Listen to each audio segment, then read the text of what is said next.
Pour débuter ce briefing, quelques précisions concernant le déroulé de la séance. Avant de prendre place dans votre simulateur, vous devrez d'abord vous équiper d'un casque à votre taille, au choix casque intégral ou casque ouvert. Vous pourrez ensuite vous installer à bord de votre voiture en fonction du numéro qui vous sera indiqué par l'animateur. S'ensuivra une première phase de prise en main et qualification, vous serez seul sur le circuit et au cours de laquelle le meilleur temps réalisé sur un tour déterminera la pole position. Vous prendrez alors le départ de la course face aux autres pilotes. Le vainqueur de cette course sera celui qui réalisera la plus grande distance cumulée.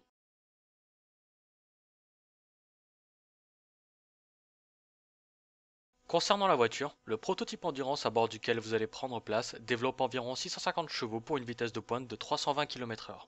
Il pèse 900 kg, développe 10 500 tours minute et dispose de 6 rapports. L'accès au simulateur se fait par la droite. Installez-vous confortablement dans le baquet avant de fixer votre harnais de sécurité. L'harnais de sécurité se compose d'une première ceinture ventrale qui se fixe de la gauche vers la droite, puis de deux ceintures dorsales situées à l'arrière qui viennent se fixer sur la ceinture ventrale comme indiqué sur le schéma.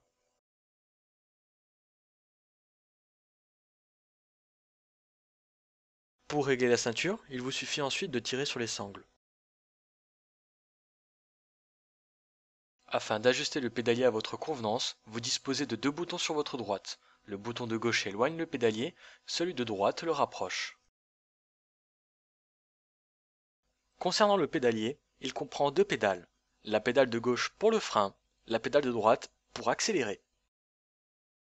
Derrière le volant, vous disposez d'un tableau de bord indiquant votre rapport engagé, le compte-tours, votre position, votre temps au tour et au point de passage, ainsi que votre vitesse en km/h.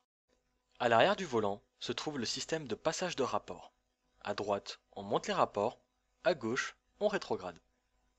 Si vous souhaitez passer la marche arrière, il vous suffira de rétrograder une fois au point mort. Si à tout moment vous souhaitez mettre fin à la séance de simulation, il vous suffit d'appuyer sur le bouton d'arrêt d'urgence. Quelques conseils de pilotage.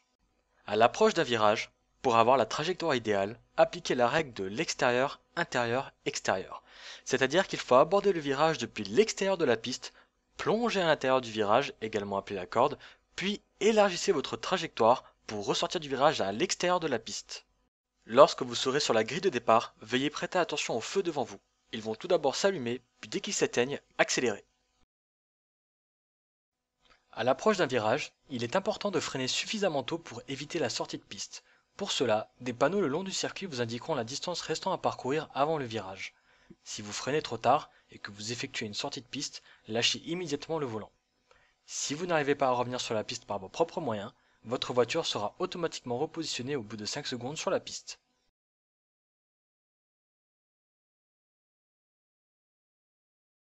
Si durant votre course vous effectuez un tête-à-queue, veillez à bien reprendre le circuit dans le bon sens. Si tel n'est pas le cas, une flèche clignotante vous indiquera qu'il faut faire demi-tour. Le circuit sur lequel vous allez effectuer votre course s'étend sur 4 km 761 et alterne 3 grandes portions d'accélération indiquées en vert sur le circuit et 4 gros points de freinage indiqués en rouge. Il est important de bien visualiser ces portions pour optimiser vos performances. Découvrez maintenant le tracé du circuit grâce à un tour complet en caméra embarquée.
Pour finir ce briefing, 2 dernières recommandations. Tout d'abord, ne jamais regarder les écrans latéraux mais uniquement l'écran central et le plus loin possible sur la piste. D'autre part, lorsque vous vous installerez à bord des voitures, faites bien attention aux fosses délimitées en rouge sur l'image.